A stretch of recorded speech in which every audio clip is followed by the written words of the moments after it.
Hello everyone, welcome to success with Rai academy. 30 जुलाई 2021 के the Indian Express के editorial page और आइडिया पेज को डिस्कस करेंगे। जो भी इंपॉर्टेंट आर्टिकल होंगे उन्हें डिस्कस करेंगे और जो इंपॉर्टेंट फैक्ट्स बनेंगे उसे भी देखते हुए हम चलेंगे। तो आज का जो पहला आर्टिकल है हमारा, बैंकिंग ऑन ट्रस्ट। ये आर्टिकल जो अभी हाल ही में DICGC पर फैसला आया है उसको लेकर है ये आर्टिकल, यानी कि deposit insurance and credit guarantee corporation. इसमें अभी तक जगह अगर कोई बैंक दिवालिया हो जाता था या फिर भाग जाता था तो आपकी जितनी भी राशि हो, मान लीजिए आपके पास 10 लाख रुपए आपके अकाउंट में हो, लेकिन आपको सिर्फ 1 लाख का ही बीमा बैंक द्वारा दिया जाता था, यानी कि आपको सिर्फ 1 लाख रुपए वापस होते थे। लेकिन अब उसमें संशोधन कर दिया गया है। अब आपको 90 दिनों के भीतर 5 लाख की राशि उसमें दी जाएगी। तो इसी पर आर्टिकल है कि केंद्रीय मंत्रिमंडल ने जमा बीमा और गारंटी ऋण गारंटी निगम यानी कि DICGC विधेयक 2021 को मंजूरी दे दी है, जिससे जमाकर्ताओं के लिए बैंक में विफलता यानी कि बैंक अगर भाग जाता है, फ्रॉड करता है, तो मामले में 90 दिनों में आपको 5 लाख रुपए तक निकालने का इसमें प्रावधान किया गया है। जब सरकार ने पिछले साल इसको घोषणा की थी, इसमें यानी कि बजट में घोषणा की थी, तब इसको 1 लाख रुपए से बढ़ाकर 5 लाख रुपए कर दिया गया था। 1 लाख रुपए की सीमा को 1993 से अपरिवर्तित रखा गया था, यानी कि जो 1 लाख की सीमा है वो जो कानून बना था वो 1993 से बना था और अभी तक वो उसमें कोई परिवर्तन नहीं किया गया था। ये सब पूरा हुआ क्यों, इस 1 लाख को 5 लाख क्यों किया गया?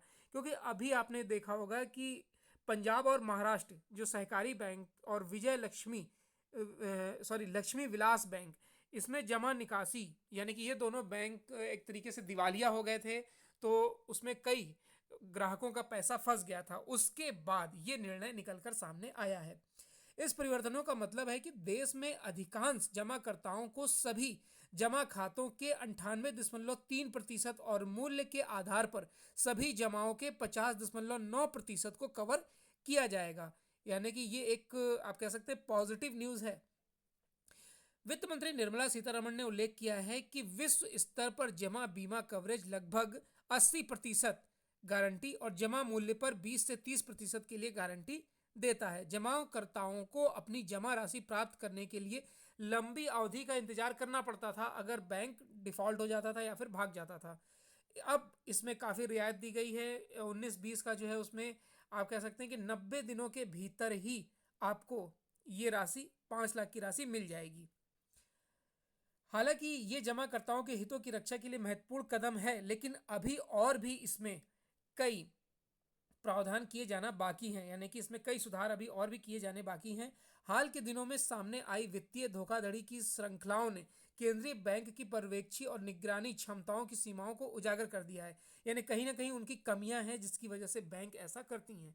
इन्हें मजबूत करने की आवश्यकता है ताकि वित्तीय प्रणाली में कमियों की पहचान की जा सके और समय रहते इससे निपटा जा सके।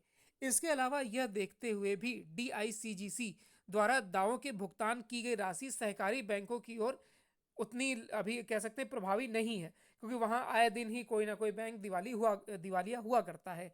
कहीं अधिक सख्त निगरानी की आवश्यकता है। वित्तीय फर्मों के समाधान के लिए एक मजबूत ढांचा के निर्माण की आवश्यकता है, जैसे कि संघर्षरत गैर बैंक वित्तीय फर्मों के समाधान के लिए एक वास्तुकला की शुरुआत की गई थी। सरकार ने वित्तीय समाधान और जमा बीमा यानी FRDI financial resolution and deposit insurance विधेयक 2017 को संसद ने पेश किया था, लेकिन विशेष धाराओं के विरोध के कारण 2018 में इसे वापस ले लिया गया। इसे विवादास्पद मुद्दों को संबोधित करने के बाद विधेयक को फिर से पेश किया करना चाहिए था। नेक्स्ट आर्टिकल है हमारा, ये देखिए पेगासस जो जासूसी कांड सामने आया था। ये आर्टिकल हम इससे पहले भी अपने दैनिक जागरण न्यूज़पेपर के डिस्कशन में और इंडियन एक्सप्रेस के एडिटोरियल पेज पर भी डिस्कस कर चुके हैं। नेक्स्ट आर्टिकल है द हॉट सीट। देखिए इस आर्टिकल में इस तथ्य को बताया गया है कि जो राकेश अस्थाना, जिन्हें दिल्ली का नया पुलिस कमिश्नर बनाया गया है। उनकी कार्यावधि यानी कि सेवानिवृत्ति काफ़ी कम बची हुई है। अभी इनको सीबीआई डायरेक्टर बनाने के लिए भी इनके नाम का प्रस्ताव आया था, लेकिन उस समय एक ऐसा कानून अड़ंगे आया जिसमें कि अगर किसी व्यक्ति की 6 महीने की सेवानिवृत्ति सिर्फ बची हो तो फिर वो किसी भी पद पर, अगले किसी नए पद पर नियुक्त नहीं किया जा सकता। इसी के तहत आप कह सकते हैं कि जो राकेश अस्थाना है, इनका रिटायरमेंट शायद 1 या 1.5 महीने बचे हैं, इसलिए इनको सीबीआई डायरेक्टर का पद नहीं मिला था। अब इन्हें जब ये दिल्ली पुलिस का कमिश्नर बनाया गया है तो ये विवादों के घेरे में आ गए हैं, यानी कि नियुक्ति विवादों के घेरे में आ गई कि ऐसा क्यों किया गया कि जब इतनी कम कार्यावधि बची थी तो भी इनकी नियुक्ति क्यों की गई। हालांकि इनके जो कार्य दिवस है, यानी कि इनका जो कार्यकाल है उसको 1 वर्ष के लिए बढ़ा दिया गया है। उनकी नियुक्ति निश्चित रूप से एक पत्र के माध्यम से की गई है और अतिपय केंद्र के बारे में जो आपने ही पहले भी आपने पढ़ा होगा कि दिल्ली के कानून और स्वास्थ्य तंत्र के प्रमुख के रूप में उनकी नियुक्ति की गई है।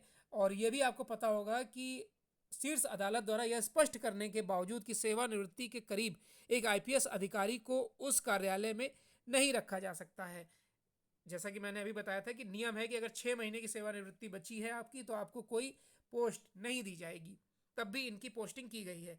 और यह भी पता होगा कि केंद्र सरकार और दिल्ली राज्य सरकार के बीच हमेशा टकराव की स्थिति बनी रहती है और इसको नज़रअंदाज करते हुए भी कहीं ना कहीं राकेश अस्थाना, जो कि गुजरात कैडर के 1984 बैच के आईपीएस अधिकारी हैं, तो ये एक आप कह सकते हैं कि दिल्ली को नियंत्रित करने के लिए, कानून व्यवस्था को अपने हाथ में पूरी तरीके से लेने के लिए भी इनकी नियुक्ति मानी जा रही है। इससे पहले राकेश अस्थाना कई महत्वपूर्ण पदों पर कार्य कर चुके हैं। नारकोटिक्स कंट्रोल ब्यूरो के चीफ रह चुके हैं वो। इसके साथ ही इस समय वर्तमान में वो बीएसएफ के महानिदेशक हैं, लेकिन अब उनको दिल्ली पुलिस कमिश्नर बनाया गया है।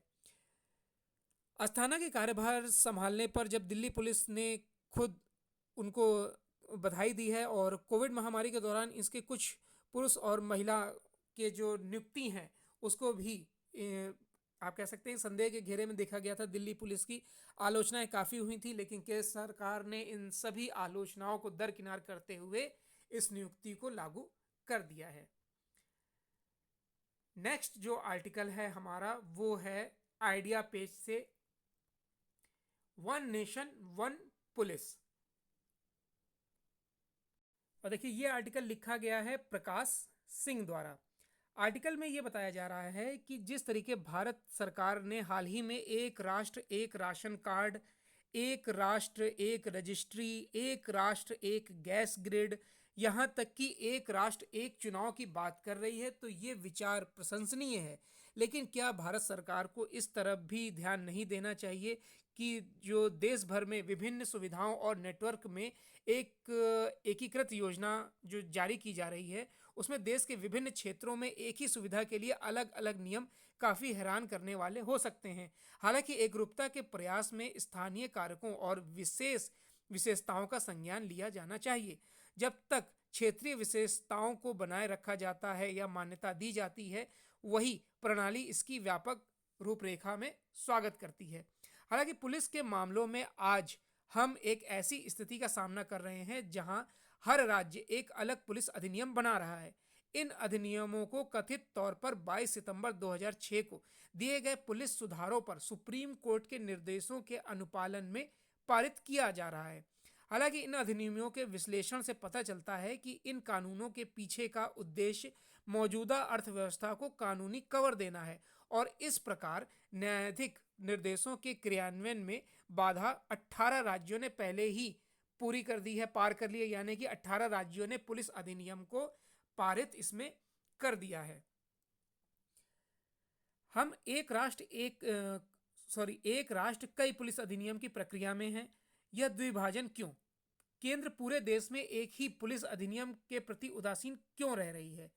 पुलिस सुधारों पर सुप्रीम कोर्ट के निर्देशों के तुरंत बाद पूर्व अटॉर्नी जनरल सोली सोराबजी की अध्यक्षता में गृह मंत्रालय की पुलिस अधिनियम मसौदा समिति मॉडल पुलिस अधिनियम 2006 के साथ सामने आई। भारत सरकार को एक कानून बनाना चाहिए था इस मॉडल पुलिस अधिनियम के आधार पर ऐसे परिवर्तनों के साथ जो इसे आवश्यक बनाया जा सकता है, और राज्यों को इसे आवश्यक परिवर्तनों के साथ अपनाना चाहिए।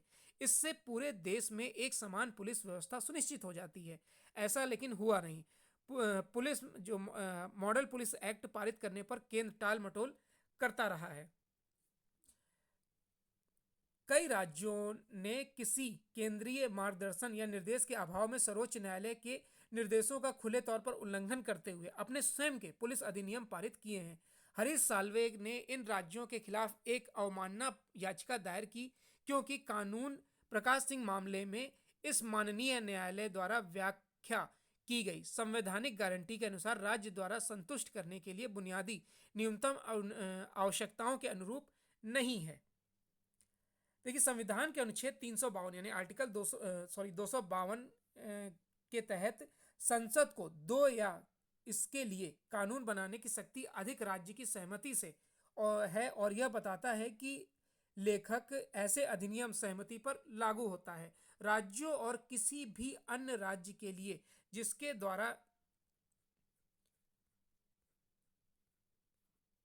द्वारा ये आप कह सकते हैं कि सदन या उसकी ओर से पारित एक प्रस्ताव के माध्यम से दिया जाता है, जहां दो सदन हैं, उस राज्य के विधानमंडल के प्रत्येक सदन द्वारा पारित किया गया। भारत सरकार,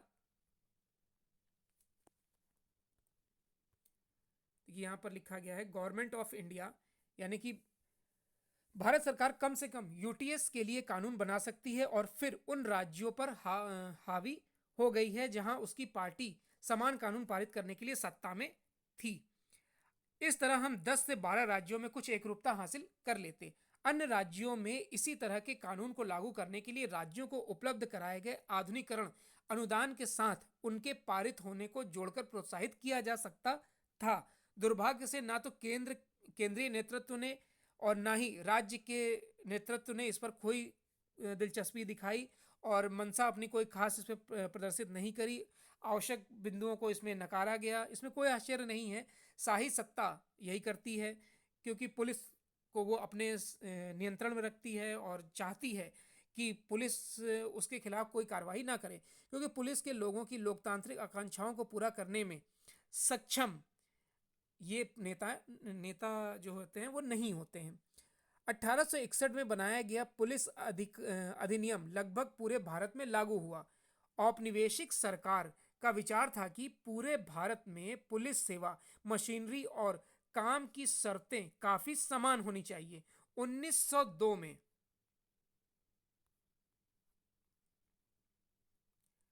1902 में लॉर्ड कर्जन द्वारा नियुक्त पुलिस आयोग ने पाया कि 1861 का अधिनियम वर्सेस मद्रास और बॉम्बे के प्रांतों में लागू नहीं था, इसलिए इसने इन प्रांतों में भी अधिनियम को लागू करने की सिफारिश की। समय के साथ राज्यों ने अपने स्वयं के पुलिस विनियमन या नियमावली पारित की, लेकिन ये अनिवार्य रूप से केंद्रीय कानून के ढांचे के भीतर नहीं थे। यह एक वीरतापूर्ण विचार है, लेकिन अंग्रेजों ने इस मामले में अधिक दूरदर्शिता इसमें दिखाई थी कि जो सुधार होने चाहिए थे वो उस समय लागू किए गए थे। इस बीच अगर हम देखें तो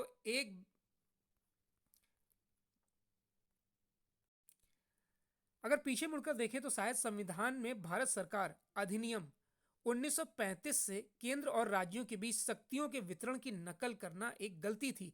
हालांकि इसके लिए संविधान के संस्थापकों को दोष देना गलत होगा। ये वे नहीं सोच सकते कि समय के साथ पुलिस व्यवस्था इतनी जटिल हो जाएगी, राजनीति इतनी धुंधली हो जाएगी और केंद्र राज्य के संबंध बहुत तनावपूर्ण हो जाएंगे। क्या रास्ता है? What is the way out? क्या रास्ता है? इस सबसे अच्छा विकल्प यह होगा कि केंद्र और राज्य सरकारें सहकारी संघवाद की भावना से एक दूसरे के क्षेत्र का सम्मान करें। यदि ऐसा नहीं होता है तो शायद संविधान की 7वीं अनुसूची में शक्तियों के वितरण पर नए सिरे से विचार करना आवश्यक होगा। देखिए, आइडिया पेज हो या फिर एडिटोरियल पेज, आर्टिकल आप देखते हैं कम से कम 6 से 7 आर्टिकल होते हैं, लेकिन जो आर्टिकल डिस्कस करने लायक होंगे उन्हें ही डिस्कस कराया जाएगा। आई होप आपको ये वीडियो अच्छा लगा होगा। अगर वीडियो अच्छा लगा हो तो लाइक और शेयर कर दीजिएगा। वीडियो देखने के लिए धन्यवाद।